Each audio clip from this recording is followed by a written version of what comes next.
ነው አባዬ አገቡም እንዴ? አይ ልጄ እዚህ እንጠብቅህ ብለን ነው።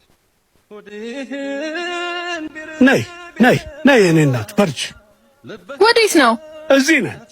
እግዚአብሔር ይስጥልን ትርፍራፊ ጨርሰናል። አረኛ ትርፍራፊ ፈልገን አልመጣንም። መቼም ስትታዩ ልትለምኑ እንጂ ከፍላችሁ ልትበሉ አልመጣችሁ። አረ የኔ ልጅ እንዴት ነው መተዋወል? እኔ ጊዜ የለኝም ባካችሁ ዞር በሉ ከዚህ ጋር። መድኃኒት ማዋጫ ሰዓት አልፎባታል። እባክሽ ምግብ ስጫት እንከፍላለን። ኦ አታስጮኝ። ብትፈልጉ ሌላ ቦታ ሄዳችሁ ብሉ።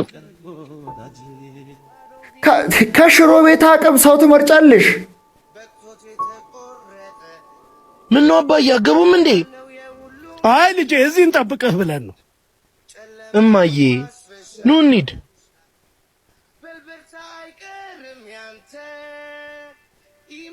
የአሁኑ ቤት ልትወስዳቸው ነው እንዴ? እናንተ አታፉ። ቅድም እኮ ትርፍራፊ የለም ብዬ እኮ ሸኝቻቸው ነበር።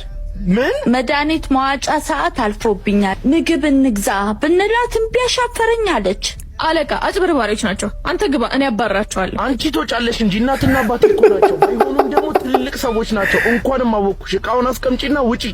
ያንተ ቤተሰብ አላወኩም ነበር። ንግቡ ንግቡ። ውልቅ ሳታስመስይ ውጪ።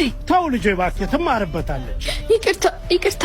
ይቅር ካላልካትማ አንተ ከሷ በምን ተሻል? ጸጽቷታል እኮ ፊቱ ያስታውቃል። በሌላ ሰውም ቢሆን እንዳትደግሚ። ምንም ነው ያልጸጸታት። ሲጀምር አንዳንድ ሰው አለ እንደዚህ ሌላን ሰው በአለባበሱ በአቋሙ የሚገምት ሰው በቃ እና እንደዚህ አይነት ሰው መቼውንም ደግሞ አይሻሻልም። ማባረር ነው ያለበት።